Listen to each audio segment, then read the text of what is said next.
natatandaan ko nun, yung isang question sa'kin kung okey lang bang magdala ng animal sa workplace. So, magbibigay sila sa'yo ng 2 documents, yung isa pro, yung isa no.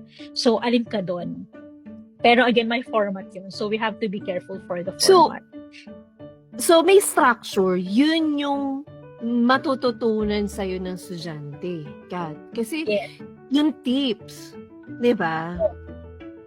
Yes, correct. Kasi parang self-tips yan eh. I remember kasi Mm. nag-take ako ng self-tips. With the email, you have to have the introduction. True, may format siya. Yes. So, parang ganun din Yes. siya. Pero, alam Yes. mo yun nga na yung nabanggit ko nga sa'yo na parang mas maganda lang siguro marami kang mga words pa na alam.